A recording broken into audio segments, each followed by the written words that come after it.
মনের মুকুর গল্প পাঠের আসরে আমার সমস্ত প্রিয় বন্ধুদের জানাই সাদর আমন্ত্রণ। মূল গল্পে যাওয়ার আগে আমি আপনাদের বলবো যে গল্পটি যদি আপনাদের ভালো লাগে তাহলে অবশ্যই একটি লাইক দেবেন ও গল্পটি শেয়ার করবেন। আর যদি চ্যানেলটি এখনো সাবস্ক্রাইব না করে থাকেন তাহলে সাবস্ক্রাইব করে দেবেন। এবার তাহলে মূল গল্পে আসা যাক। আজ আমি আপনাদের পড়ে শোনাচ্ছি শীর্ষেন্দু মুখোপাধ্যায়ের লেখা একটি খুবই মজার গল্প। গল্পের নাম সংলাপ। পেটে খুব গ্যাস হয় মশাই, বুঝলেন? খুব গ্যাস হয়। সেটা তো বেশ ভালোই টের পাচ্ছি। গত ৪৫ মিনিটে সদেরেক ঢেকুর তো তুললেন। ১৫০? না মশাই, ২০০রও বেশি হবে। কি থেকে যে গ্যাস শালা জন্মায় সেটাই ধরতে পারছি না। সেই কখন দুপুরে পাবদা মাছের ঝোল দিয়ে ৪টি ভাত খেয়েছি, সেটাও গিয়ে পেটের মধ্যে গ্যাস সিলিন্ডার হয়ে গেড়ে বসে গেছে। ও, আজ তাহলে পাবদা কিনেছিলেন বুঝি? ভালো পাবদার কাছে অবশ্য কিছু লাগে না। সেটা যা বলেছেন। ওই আমাদের বাজারে সুকুমার বলে যে মাছওয়ালাটি আছে, সে একটু ভালো জিনিস রাখে আর কি। আর সবাই তো কাটাপোনা চিতিয়ে বসে আছে, নয়তো আর বোয়াল তেলাপিয়া। তা কত করে নিল সেটা আর জিজ্ঞেস করবেন না। দামের কথা মুখে আনাই পাপ। অবিশ্বাস্য মশাই, একেবারে অবিশ্বাস্য। তবে বাবার বয়স হয়েছে, কদিন ধরেই জিজ্ঞেস করছিলেন। হ্যাঁ রে, বাজারে পাবদা ওঠে না, তাই আনা আর কি। আচ্ছা, আপনার বাবা তো পুলিশে ছিলেন তাই না? হ্যাঁ হ্যাঁ, বাবা তো ছিলেন অ্যাডিশনাল ডিএসপি। ও, তাহলে খুব বড় পোস্ট। হ্যাঁ, তা বড়ই বলতে পারেন। বাড়িটা তো আপনার বাবারই করা তাই না? দিব্যি বাড়ি। হ্যাঁ, তা অবশ্য মন্দ নয়। তো এই বাজারে কলকাতায় ও বাড়ি হেসে গেলে ২০-২৫ লাখ দাঁড়াবে। হ্যাঁ, ২৫ লাখ তো অফার পেয়েছি। অফার মানে? বাড়িটা বেচবেন নাকি? আরে না মশাই না, বাড়ি বেচা যাবো কোথায়? তবে অনেকে আছে না, ভালো বাড়ি দেখলে একটা দর হেঁকে বসে, সেরকমই ব্যাপার আর কি। যাক, তবু ভালো। আমি ভাবলাম বোধহয় বেচার তোড়জোড় চলছে নাকি। আজকাল প্রমোটারদের যা দৌড়াত তো। সে তো বটেই। তবে ভাবছি কি যে বাবা যতদিন বেঁচে আছেন ততদিন তো আর বাড়ি প্রমোটারকে দেওয়ার প্রশ্নই উঠছে না। কিন্তু বাবা মারা গেলেই সেই সাবেক সমস্যা, ৩ ভাই ভাগাভাগি। আর বাড়িটা এমন প্ল্যানে তৈরি যে ঠিক ভাগযোগ করাও যাবে না। তখন আর কি, তখন প্রমোটারকে না দিয়ে তো বোধহয় উপায় থাকবে না। আচ্ছা, সে তখনকার কথা না হয় তখন ভাববেন। আচ্ছা, আপনার একটা ভাই পলিটিক্স করতো না? হ্যাঁ, তোমার বড়দা ইলেকশনেও দাঁড়িয়েছিল। আর ছোটদা? আর ছোটদা তো ইনকাম ট্যাক্সের উকিল। ও, তাহলে তো মেলা পয়সা না? হ্যাঁ হ্যাঁ, দেদার পয়সা। সব তো মারওয়াড়ি ক্লায়েন্ট। আচ্ছা, আপনারা সব একসঙ্গে আছেন তো? হ্যাঁ, পাগল নাকি মশাই? বড়দা গড়িয়ায় বাড়ি হাঁকিয়েছে সেই কবে, আর শেষদা ফ্ল্যাট কিনেছে ভবানীপুরে। আমি পৈতৃক বাড়িতে পড়ে আছি আর কি। আপনি তো ব্যাচেলার, আপনার আলাদা বাড়ির দরকারটা বা কি আছে বলুন না? না দেখুন, দরকার নেই ঠিকই, কিন্তু দায় দায়িত্ব ঘাড়ে এসে পড়ে কি না। এই ধরুন না, দাদারা তো সটকে পড়লো, কেউ বাবা মায়ের দায়িত্ব নিল না। কিন্তু আমি ব্যাচেলার বলি শর্টকাটে পারলাম না। আচ্ছা, আপনার বয়স কত হলো? প্রায় 40। এমন কিছু বয়স নয় কিন্তু। হ্যাঁ, বলেন কি মশাই, আমার তো সবসময় মনে হয় বুড়ো হয়ে গেছি। আচ্ছা, আপনার বিয়েটা হলো না কেন? কপালে নেই বলে। 3 ভাইয়ের মধ্যে আমি তো অগামার্কা। ছাত্র মোটেই ভালো ছিলুম না, চাকরিও ভালো জোটেনি। আপনি তো একটা সিন্ধি কোম্পানিতে আছেন না? আছি বটে, তবে না থাকার মতোই। একবারে অপমানজনক বেতন আর হাড় ভাঙা খাটনি।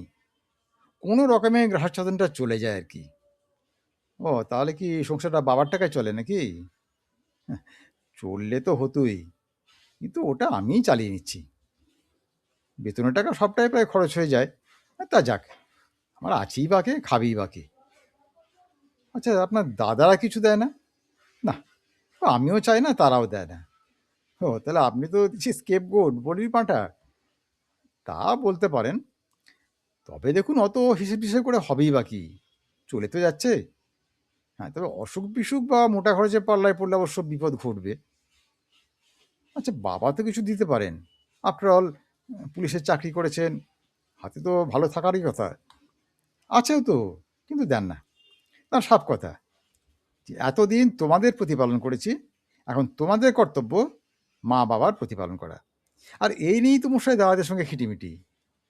ও, তারা তো পালিয়ে বাঁচলেন নাকি? দেখুন, পালানোরই কথা, আজকাল তো পালানোই রেওয়াজ। তা আপনি তাহলে পারলেন না? দেখুন, আমার আর পালানোর কি আছে? ওরা বউ বাচ্চার ভবিষ্যৎ ভেবে পালিয়েছে, আমার তো আর সে বেলায় নেই। তা আপনি বিয়েটা কেন করলেন না মশাই? আপনার কোনো লাভ অ্যাফেয়ার ট্যাফেয়ার ছিল নাকি? আচ্ছা, সত্যি কথাটা শুনতে চান? যদি আপনার আপত্তি না থাকে, দেখুন, লাভ অ্যাফেয়ার বললে একটু বাড়াবাড়ি হবে। একটা মেয়ের প্রতি একটু সফটনেস ছিল, কিন্তু কথাটা আমি তাকে মুখ ফুটে জানাতে পারিনি। ওহ, তাহলে আর লাভ অ্যাফেয়ার কি হলো? না, দুঃখের কথা হলো কি, পরে আমার এক খুড়তুতো বোনের কাছে জানতে পারি যে সেই মেয়েটিরও নাকি আমার প্রতি সফটনেস ছিল, সেও কখনো বলতে পারেনি। এ হে, এই যে খুবই দুঃখের ব্যাপার মশাই। তা মেয়েটা কি বিয়ে হয়ে গেছে নাকি? তা হবে না, সে তো এখন ছেলেপুলের মা, ঘোর সংসারী। তাহলে দেখুন, তার তো হিল্লে হয়ে গেল, আপনার তো আর হলো না। দেখুন, হিল্লে বলতে আর কি, জীবনটা কাটিয়ে দেওয়া তো, সে কেটে যাবে। আচ্ছা, আপনার মা আপনার বিয়ে দিতে চান না? হ্যাঁ, আগে চাইতেন, তবে ওই দুই বৌমার কাছ থেকে যা ব্যবহার পেয়েছেন, তাতে বোধহয় তার আগ্রহটা কমে গেছে। আর আমারও তো বয়স হলো, বলুন না। দেখুন, বয়সের চেয়েও বড় কথা হলো আপনি বড্ড বুড়িয়ে যাচ্ছেন। এটা কিন্তু ভালো কথা নয়। আচ্ছা, আপনার ঠিক কত বয়স হলো বলুন তো?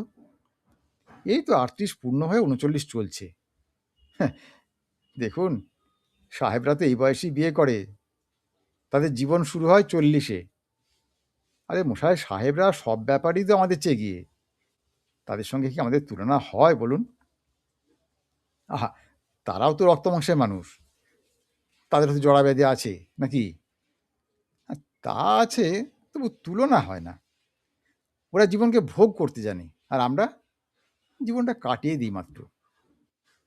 আপনি কোথাও বেড়াতে টেড়াতে যান না? না না, ও বেড়ানোর আজকাল যা খরচ! দেখুন, আমার শখ আহ্লাদ বলতে কিছুই নেই। আগে ময়দানে ফুটবল খেলা দেখতে যেতুম, এখন আর ইচ্ছা হয় না। সময় পেলে একটু একটু টিভি দেখি, ব্যাস। আর পাড়ার একটা ক্লাবে একটু যাতায়াত আছে, সামান্য সোশ্যাল ওয়ার্ক করি। হ্যাঁ, সোশ্যাল ওয়ার্ক করা কিন্তু খুব ভালো। দেখুন, মন দিয়ে করলে তো ভালোই। হ্যাঁ, আমি তো করি সময় কাটানোর জন্য। আচ্ছা, আপনার সোশ্যাল ওয়ার্কটা কীরকম? বন্যার ত্রাণ, খরার ত্রাণ, এসব নাকি? হ্যাঁ, সেসবও আছে। তাছাড়া সাক্ষরতা অভিযান, রক্তদান, অ্যান্টি সোশ্যালদের বিরুদ্ধে আন্দোলন গড়ে তোলা, এইসব আর কি। তা ভালো ভালো। হ্যাঁ, তবে ওই অ্যান্টি সোশ্যালদের সঙ্গে লাগাটা আবার খুব বিপজ্জনক। এটা তো ওদেরই যুগ কি না, পুলিশ প্রশাসন সবই কিন্তু ওদের হাতে। হ্যাঁ, তা যা বলেছেন, ভালো করে না বুঝে সুঝে আমিও কিন্তু বড্ড বিপদে পড়ে গেছি, বুঝলেন? ও, তাই নাকি? তা কী ব্যাপার? ওই টাপু বলে একটা ছেলে আছে আমাদের পাড়ায়, খুব ভালো ছেলে। সে একজন অ্যান্টি সোশ্যালে পাল্লায় পড়ে বকে যাচ্ছিল। তার বাবা এসে ক্লাবে কেঁদে পড়ে। আমরাও ভালো করে না ভেবেচিন্তে নেমে পড়লাম অ্যাকশনে, কিন্তু তার ফল দাঁড়ায় মারাত্মক। সেই অ্যান্টি সোশ্যালটা, তার নাম টিপু, দলবল নিয়ে এসে আমাদের ক্লাবে বোমাবাজি করে গেল মশাই। এই তো মাত্র দিন ১৫ আগে, একটা সন্ধ্যাবেলায়। সর্বনাশ! কেউ মার্ডার হয়নি তো? না, তবে দুজনে স্প্লিন্টার ইঞ্জুরি হয়েছে। যাক, তাহলে বেঁচে গেছেন বলতে হবে। না মশাই, বাঁচা অত সোজা নয়। ও সব্বাইকে শাসিয়ে গেছে, দেখে নেবে। ও বাবা! তাহলে তো আপনি বেশ বিপদের মধ্যেই আছেন। তা আছি। আচ্ছা, পুলিশ কোনো অ্যাকশন নেয়নি? পুলিশের কথা বাদ দিন, ও রুটিন মাফিক নিয়েছে। ওদের তো আজকাল আর কেউ ভয় পায় না। আচ্ছা, সেই টাপু ছেলেটার কী অবস্থা? সে পালিয়েছে, তাকে ফেরাতে পারবেন বলে মনে হয়? দেখুন, সেটা ঠিক বলতে পারি না, সবাইকে তো আর ফেরানো যায় না। সৎ পথে থাকার আকর্ষণ আজকাল বড্ড কমে যাচ্ছে। ইয়ং জেনারেশন আজকাল একটু গা গরম করতে চায় বোধহয়, বুঝলেন? আচ্ছা, এই ব্যাপারে আপনাদের নেক্সট লাইন অফ অ্যাকশনটা কী আছে? আরে মশাই, সবাই তো ভয় পেয়ে গেছে, কেউ আর যেতে চাইছেন অ্যাকশানে। ও, হ্যাঁ, তাহলে আপনারা মনে হচ্ছে রণে ভঙ্গ দিয়েছেন। হ্যাঁ, একরকম তাই। আচ্ছা দেখুন, এই বোমা পিস্তলের সঙ্গে লড়াই করব কি করে? তাই তো বলছিলাম মশাই, অ্যান্টিসলদের সঙ্গে লাগাটা কিন্তু খুব বিপজ্জনক। হ্যাঁ, খুবই বিপজ্জনক। আর সেই ঘটনার পর থেকেই তো টেনশনে আমার গ্যাস আর অম্বল বেড়ে গেছে। হ্যাঁ, শুনেছি অবশ্য যে টেনশনে গ্যাস অম্বল বাড়ে। হুম, আমারও বেড়েছে। রাতে শুয়ে ২০০-২৫০ ঢেকুর তো ওঠেই। দেখুন, আর ওসবের মধ্যে যাবেন না। আচ্ছা, ইচ্ছে করে কি যাই? একটা ঘটনার থেকে নানা ঘটনার ফ্যাক্টা বেরোয় যে। কিরকম? এই তো টাপুর মা এসে আমাকে ধরে পড়েছিল সেদিন। বলল, দেখ বাবা, ওই টিপু আর ওর দলবল আমার ছেলেটাকে মেরে ফেলবে।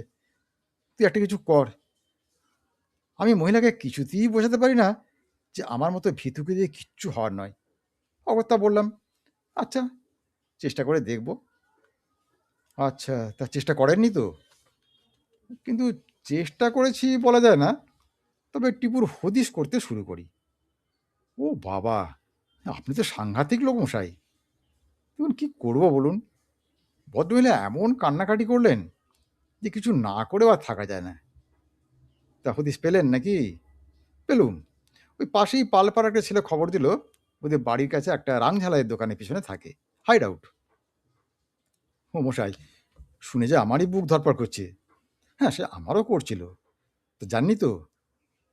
না যাওয়ারই ইচ্ছে ছিল, কিন্তু ঘাড়ে ভূত চাপলে যা হয় আর কি। হ্যাঁ? গেলেন? হ্যাঁ, গেলুম। রাতের দিকে। বলেন কি মশাই? হ্যাঁ, সেই তো বলছি, গ্রহের ফের। তবে কপাল ভালো যে টিপুকে বেশি খুঁজতে হয়নি। তখন হবে কত, ওই রাত 11টা। তা টিপু মাল খেয়ে ফেরার পথে পান সিগারেটের দোকানে সিগারেট ধরাচ্ছিল। ও, তা আপনি কি করলেন? আমি গিয়ে বললুম, দেখো টিপু, তুমি কিন্তু কাজটা ভালো করছো না। এসব করা ভালো নয় মোটেও। আচ্ছা, এইভাবে বললে কি কাজ হয়? না, হলো না তো। টিপু এটা খিস্তি মেরে কোমর থেকে একটা ছোরা বের করলো। দোধার ছোরা। প্রকাণ্ড ফলাটা একবারে ঝকঝক করছিল। সর্বনাশ! আপনি পালালেন তো? না, না, পালিয়ে যাব কোথায়? যাওয়ার কি জায়গা আছে? ও, তাহলে কি করলেন? সে আর বলবেন না। আচ্ছা, আপনি কি দৈব মানেন? খুব মানি মশাই, খুব মানি। এই যুগে বেঁচে থাকারই যা সমস্যা, দৈব না মেনে উপায় আছে? হুম, ঠিক তাই। ওই দৈব ছাড়া আর কি বলি বলুন না। নিতান্ত ওই টাপুর মায়ের চোখের জল সইতে না পেরে আহাম্মকের মতোই টিপুকে বুঝিয়ে সুঝিয়ে সৎপথে ফেরাতে গিয়েছিল। কাজটা যে কত বড় ভুল হয়েছিল তা আমি আগে বুঝতে পারিনি। হুম, অতি খাঁটি কথা মশাই। কাজটা করা আপনার মোটেই ঠিক হয়নি। আচ্ছা, তারপর কি হলোটা কি বলুন? আগে কি যে হলো তা কি আর আমি জানি? ছোড়া দেখে আর টিপু রক্ত জল করা চাউনিতে আমার তো তখন শরীরে স্তম্ভন। এত ভয় খেয়ে গেছি যে হাত পা যেন কাঠ। দেখুন, আমি ভগবানকে জীবনে কখনো ডাকিনি। আসলে ডাকার কথা মনেই থাকে না। আর সেই অবস্থাতেও মনে পড়ল না। টিপু একবারে ব্যাধের মতো এগিয়ে এলো। কিন্তু তারপর কি যে হয়ে গেল কিছুই আর মাথায় ঢুকলো না। ও, কি হলো? আর সেটাই তো বলবার চেষ্টা করছি, কিন্তু বর্ণনা দেওয়ার ভাষাটাও খুঁজে পাওয়া কঠিন। টিপু এগিয়ে এসে ছোড়াটা বাগিয়ে ধরে পেটে বা বুকে ঢুকিয়ে দেয় আর কি। ওদের তো আর মায়া দেয়া বলে কিছু নেই। কিন্তু কি যে হলো, হঠাৎ টিপু যেন পায়ে পা জড়িয়ে যেন নিজেকেই নিজের ল্যাং মেরে একটা পুঁটুলি মতো দলা পাকিয়ে পড়ে গেল মাটিতে, একেবারে আমার পায়ের গোড়ায়। হ্যাঁ, বলেন কি মশাই? হ্যাঁ, তাহলে এই দৈব ছাড়া আর কি বলবো বলুন? অবিশ্বাসের কিছু নেই, কিন্তু আমার নিজের চোখে দেখা। আচ্ছা, তারপর? পড়ে গিয়ে টিপু কেমন যেন ছটফট করতে লাগলো, গলায় গোঙানির আওয়াজ। মরতে মরতে বেঁচে গিয়ে আমি যেন কেমন ভ্যাবাচাকা খেয়ে গেছিলাম, নড়তেও পারছি না। পানের দোকানিটা নেমে এসে টিপুর চোখে মুখে জলে ঝাপটা দিতে বলছিল, হ্যাঁ, এ শরীরে কি কিছু আছে? দিন রাত চুল্লু টানছে, পাতা খাচ্ছে, শালা এবার মরবে। ও, তাহলে আপনি জোর বেঁচে গেছেন বলুন? এ তো 2 বছর আর কিচ্ছু নয়। হ্যাঁ, তা ঠিকই বলেছেন। তবে কি না, ব্যাপারটা চাউর হলো অন্যরকম। ও, সেটা আবার কি? হ্যাঁ, আর বলবেন না মশাই। লোকের মুখে মুখে রটে গেল আমিই নাকি টিপুকে মেরে পাঠ করে দিয়েছি। বুঝুন কাণ্ড। আমার গায়ে না আছে জোর, না আছে মনে সেই সাহস, কিন্তু লোকে তা বুঝলে তো। আর সে এমন কাণ্ড মশাই যে টিপুর দলের একটা ছেলেও সাহস করে আমার কাছে এগিয়ে এলো না। আমিও আর দাঁড়াইনি, তাড়াতাড়ি চলে এসেছি। কিন্তু পরদিন সকাল থেকেই আমাকে নিয়ে পাড়ায় ওদের হৈ হৈ কাণ্ড। এমনকি থানার দারোগা পর্যন্ত এসে আমাকে হিরো বানিয়ে অভিনন্দন জানিয়ে গেলেন। বললেন, হ্যাঁ, আপনার জন্যই টিপুকে ধরা গেল মশাই। আচ্ছা আচ্ছা, তারপর কি হলো মশাই? টাপু বাড়ি ফিরে এলো, আমার পা জড়িয়ে ধরে বলল, আপনার জন্যই টিপুর খপ্পর থেকে ছাড়া পেয়েছি, নইলে ওরা আমাকে একবারে শেষ করে দিত। ও, তাহলে তো আপনি এখন হিরো মশাই। তাহলে এই কাকতালীয় ঘটনা কাকে বলে বলুন? যেভাবে আমাকে হিরো বানানো শুরু হয়েছিল, তাতে আমার খুব ভয় হলো যে এবার টিপুর দলে ছেলেরা না আমার উপর চড়াও হয়। মানুষের প্রাণের স্থায়িত্ব কি বলুন না, একটা গুলি বা ছুরি ছোড়া, নিদেন একখানা আতলা ইটেও তো কাজ হয়ে যায়। তা তো ঠিকই। তা সেরকম কিছু হয়েছিল নাকি? না মশাই, বরং টিপুর এক সাকরেদ এসে দেখা করে আমার কাছে মাপটাপ চেয়ে গেল। বলল, দেখুন দাদা, টিপুটা ইদানিং বড্ড বাড়াবাড়ি করছিল। আমরা তো আর তাকত দেখাতে লাইনে নামিনি, এসেছে একটু রুজি রোজগার করতে, আর টিপু হতে চায় রবিনহুড। বাহ, তাহলে তো আর আপনার কোনো সমস্যাই হইল না। সমস্যা? সমস্যার কি আর শেষ আছে? একটা যায় তো আর একটা আসে। সেটা আবার কিরকম? হুম, আছে মশাই, আছে। হিরো হওয়ার হ্যাপাও তার বড় কম নয়। মিনি মাগনা হিরো বনে গেছি বটে, কিন্তু ফ্যাঁকটাও তো আছে। আচ্ছা, আপনি একটু ঝেড়ে কাশুন তো মশাই। এই ধরুন, আগে কেউ পাড়ায় আমার দিকে ফিরেও চাইতো না। আজকাল সবাই তাকায়, পথে বেরোলে জানলায় বারান্দায় উঁকিঝুঁকি শুরু হয়। নাগরিক কমিটি থেকেও আমাকে চেয়ারম্যান করার কথা উঠেছে। এইসব নানা উদ্ভট কাণ্ড আর কি। তারপরও গদির উপর বিষ ফোঁড়া আছে, সেটা আবার কি? এই তো সেদিন টাপুর মা এসে আমার মাকে ধরেছে। টাপুর দিদি, এই ধরুন 22-23 বছর বয়স হবে, তাকে নাকি ছোট বৌমা করে নিতে। বর্ণ গোত্র সব নাকি ঠিকঠাক আছে। হ্যাঁ, বলেন কি মশাই? এই কথা তো আগে বলতে হয়। এ তো দারুণ খবর। না মশাই, না, মোটেই ভালো খবর নয়। বয়সের তফাৎটা লক্ষ্য করেছেন? আর তার উপর আমি তো একরকম বুড়োই, একা বোকা থেকে থেকে অভ্যেস হয়ে গেছে। এখন কি আর সব ঝুট ঝামেলা ভালো লাগে? ও, আপনি তাহলে রিফিউজ করলেন নাকি? হ্যাঁ, খুব কঠোরভাবেই রিফিউজ করলাম। টাপুর মাকে বললাম যে আপনারা মোহের বশে এ প্রস্তাব করেছেন, ভালো করে কিন্তু ভেবে দেখবেন, কাজটা মোটেও ঠিক হবে না। ওহ, আপনার চরিত্রটা তো বেশ দৃঢ়। না মশাই, না, একেবারেই না। বরং আমি অতিশয় দুর্বল চিত্ত। ভেবে দেখলাম দুর্বল চিত্ত লোকদের দাম্পত্য জীবনে না যাওয়াটাই ভালো। আর তাছাড়া ওরা আমরাকে আম ভেবে বসে আছে কিনা তাই বা কে জানে। আমি তো তাহলে হিরো নই, জিরো। তাহলে ব্যাপারটা কি ওখানেই মিটে গেল নাকি? মিটলে তো ল্যাটা চুকিয়ে যেত। ওহো, তাহলে মেটেনি? না না, বললাম না, সব ঘটনার থেকেই একটা করে ফ্যাঁকড়া বেরোয়। তো এখানে আবার ফ্যাঁকড়া কি বেরোলো? এখানে টাপুর দিদি নন্দনায় হলো ফ্যাঁকড়া। একদিন তো সে সোজা আমার ঘরে এসে হাজির, দু চোখ জলে ভরা, ঠোঁট কাঁপছে। বাস রে, এই যে উত্তম সুচিত্রা! হ্যাঁ, বাইরের থেকে এরকম মনে হয় বুঝলেন। আমার যে তখন কি অবস্থা, তা আমি বোঝাতে পারবো না। আচ্ছা, মেয়েটা দেখতে কেমন মশাই? হ্যাঁ, ভালোই। রং তেমন ফর্সা নয়, কিন্তু মুখে চোখে শ্রী আছে। পাড়ায় ভালো মেয়ে বলে নামও আছে। আর তাহলে আপনি পেছোচ্ছেন কেন? ওই যে বললাম না, বুড়ো হয়ে গেছি, এখন কি আর কেঁচে গন্ডুস করা যায়? আচ্ছা, মেয়েটা বলল কি? তেমন যে কিছু বলল তা নয়, তার গলা কাঁপছিল। শুধু বলল, আমি কি খারাপ? তবে কেন আপনি? ব্যাস, ওই পর্যন্তই। কথা আর শেষ করতে পারল না। তা আপনি কি করলেন? দেখুন, মেয়েদের সঙ্গে কথাবার্তা তো বিশেষ বলিনি কখনো। আমি খুব ঘাবড়েই গিয়েছিলাম। কিছুই বললেন না? তেমন কিছু বলতে পেরেছি বলে তো মনে হয় না। একটু আমতা আমতা করে বললুম, মানে, তুমি তো ভালো মেয়েই, তবে কেন আমাকে? ব্যাস, আমিও বাক্যটা শেষ করতে পারলুম না। উফ! আপনার পেটে পেটে এত এরকম মাখো মাখো ব্যাপারখানা আপনি এতক্ষণ চেপে রেখেছিলেন? আপনি তো খুনি লোক মশাই। হ্যাঁ, কি যে বলেন! মাখো মাখো ব্যাপার মোটেই নয়। নন্দনা এসে কোথাও বলে যাওয়ার পর থেকে আমার ঘুম গেছে, খাওয়া গেছে, দুশ্চিন্তায় একবারে আধমরা অবস্থা। আর পেটে ফাঁপা ভাব। উফ, কি যে অস্বস্তি! আরে মশাই, গ্যাসের ওষুধ তো মেলা আছে, ওর জন্য চিন্তা নেই। তাকে বলুন যে সিদ্ধান্তটা কি নিলেন। ওই যে বললুম না, গ্যাসে এমন কাহিল হয়ে পড়েছি যে আর ওসব নিয়ে এগোতে ভরসাই হচ্ছে না। তবে মা ইদানিং দেখছি খুব আদা জল খেয়ে লেগেছে। বড্ড বিপদ যাচ্ছে মশাই। বিপদটা আবার কিসের? দেখুন, একটা মিথ্যে জিনিসকে সবাই মিলে সত্যি করে তুলছে। এটা তো ভালো হচ্ছে না। আরে মিথ্যে বলে মনে হচ্ছে কেন? মিথ্যে নয়। গুন্ডাটা নিজেই কেতরে পড়লো, আর হিরো বনে গেলাম আমি। দেখুন মশাই, আমার যেন কেমন সন্দেহ হচ্ছে যে ঘটনাটা তত মিথ্যে নয়। আপনি চেপে যাচ্ছেন। বলেন কি? আমার কি গুন্ডার সঙ্গে লড়ার ক্ষমতা আছে? কিচ্ছু বলা যায় না। কখনো কখনো কাপুরুষও ভয়ঙ্কর হয়ে ওঠে। আর আপনি সত্যিকারের কাপুরুষ হলে ওই মাঝরাত্রে গিয়ে টিপুর ডেরায় হানা দিতেন না। ওই যে বললুম না, কাজটা আহাম্মকি হয়েছিল। উহু, আপনাকে তত আহাম্মক বলে তো মনে হচ্ছে না। ঘটনাটা বলেই ফেলুন না। আমি তো আর পুলিশের লোক নই। হ্যাঁ, কি যে বলেন! বলুন না মশাই, লজ্জা পাচ্ছেন কেন?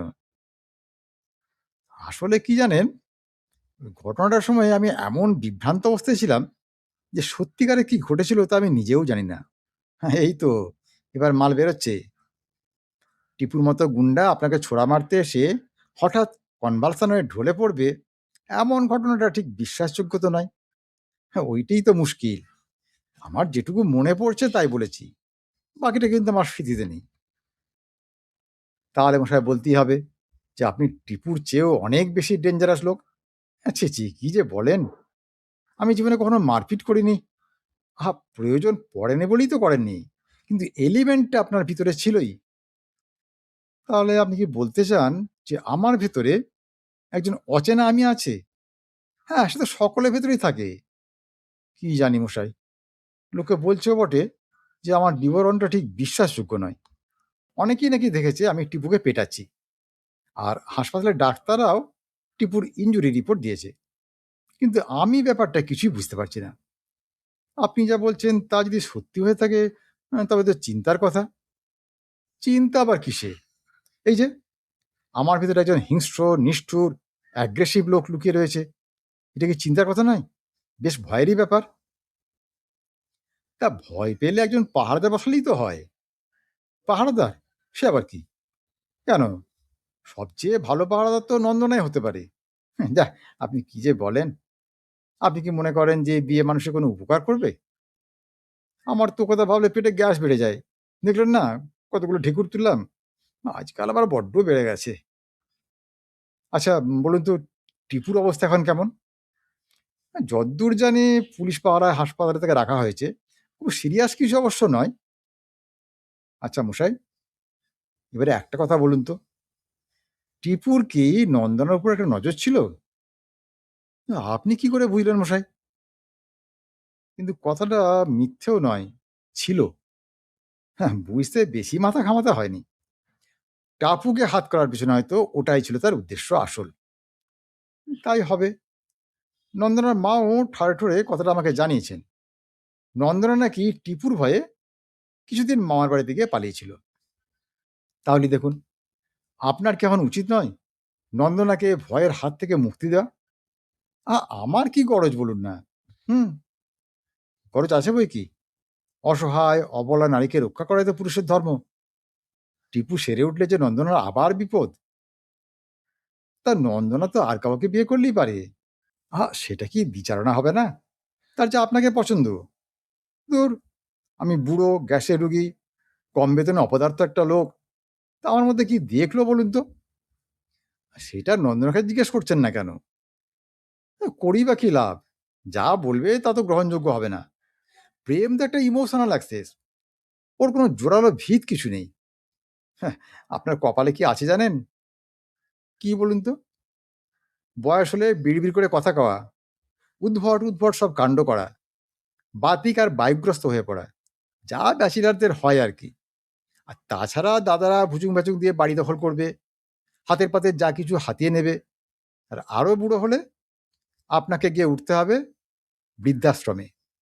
কিন্তু বউ যেমনই হোক, ঝগড়াঝাটি করুক, মুখ নাড়া দিক, কিন্তু তবু সে পুরুষকে ঠিক সামলে রাখে। হুম, কি কথাটা ঠিক বলেছি? খুব বেঠিকও বলেননি।